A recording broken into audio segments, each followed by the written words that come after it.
あなたの周りに一緒にいるとなぜかどっと疲れる。話を聞いているだけで自分の運気まで吸い取られた気がする。そんな人はいませんか？今回は運を吸い取るエナジーヴァンパイアの見分け方と自分のエネルギーを確実に守る知恵について、元社会科教師の視点から歴史的な知恵と文化的な背景をもとに掘り下げていきます。この動画を見ることであなたは心の安全地帯を作る具体的な方法を知り、他人のネガティブな影響から自分のお金と時間を守ることができます。心のざわつきを手放し、豊かな人生を自分で切り開くための日本の伝統に根ざした知恵を一緒に探求していきましょう。実は清めの塩や結界といった日本古来の文化は単なる迷信ではなく、まさにこのエネルギー消耗を防ぐための実用的な知恵だったんです。では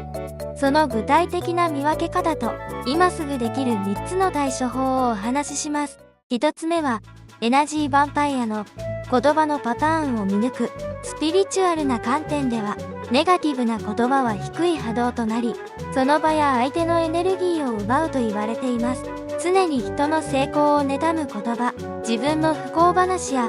不満ばかりを語る言葉、これらは周囲の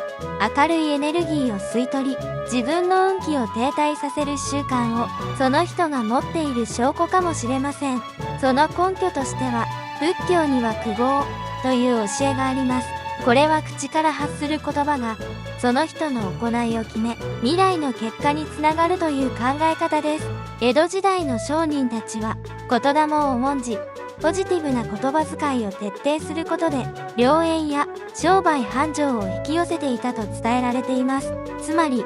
言葉のパターンを見抜くことはその人の人生観と運気の流れを先読みする知恵なのです。2つ目は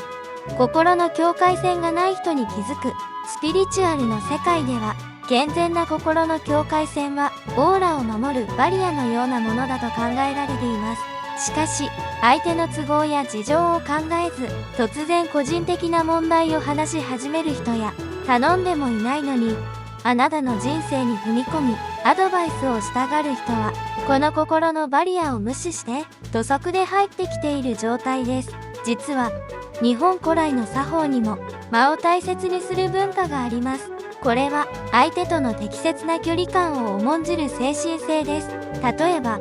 茶道や武道における作法は相手への敬意とお互いの領域を侵さないという暗黙のルールを示しています。心の境界線がない人はこの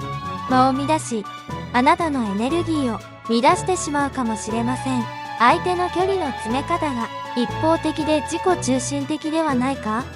に気づくことが大切です。3つ目は自分を守る結界の知恵を日常に取り入れる。他人のエネルギーに敏感な人は清めの作法を知ることが自分の心の安全につながります。古来より日本では汚れを清める文化がありました。汚れとは物理的な汚れだけでなく、気が枯れた状態や心の調和が乱れた状態を指します。その根拠としては神社で手を洗い口をすすぐ長寿の作法や玄関に塩を盛る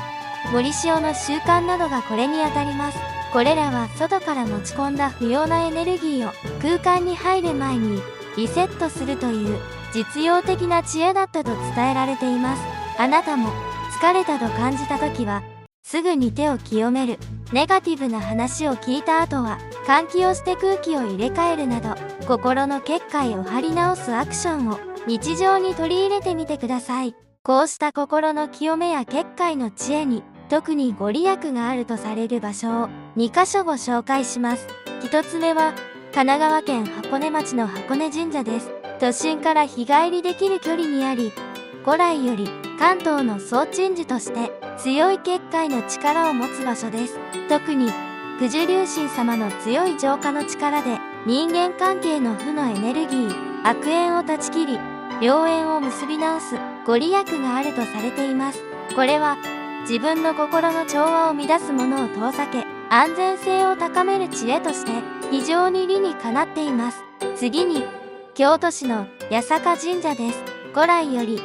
疫病退散の神様として信仰を集めており、災いをもたらすネガティブなエネルギーを力強く跳ね返すご利益があるとされています。この2つの場所のように、歴史ある場所の清らかな空気感に触れることで、私たちの心のバリアは強固になるという説もあります。もしお近くに行かれることがあれば、ぜひその清らかな間を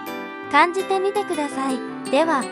今日からすぐにできる自分のエネルギーを守る実践アクションを2つお伝えします。1つ目、朝一番に感謝の言葉を3つ口に出すこと。ありがとうございますという感謝の言葉は、最も波動の高い言葉の一つだと伝えられています。ポジティブな言葉で、あなたのエネルギーフィールドを最強に整えてから、一日をスタートさせましょう。2つ目、苦手な人との会話。共感ではなく要約で切り上げる習慣。エネルギーを吸い取る人は、あなたの共感を求めて話を長く続けられます。そうなんですね。つまり、〇〇ということですねと話を要約して返すことで、感情的な深入りを避け、会話を短く区切ることができます。この小さな意識が、あなたの貴重なエネルギーを守り、結果としてお金や時間の豊かさを守ることにつながります。今日は運を吸い取る人への知的な対処法について日本の文化から学びました。大切なのは誰かを攻撃することではなく、自分ファーストで心の安全を守ることです。今回の知恵があなたの豊かさにつながれば幸いです。今日の前向きな気づきをぜひコメントで教えてください。敬意と優しさのある言葉は必ずあなたの運気を育みます。これからも一緒に知恵を探求していきましょう。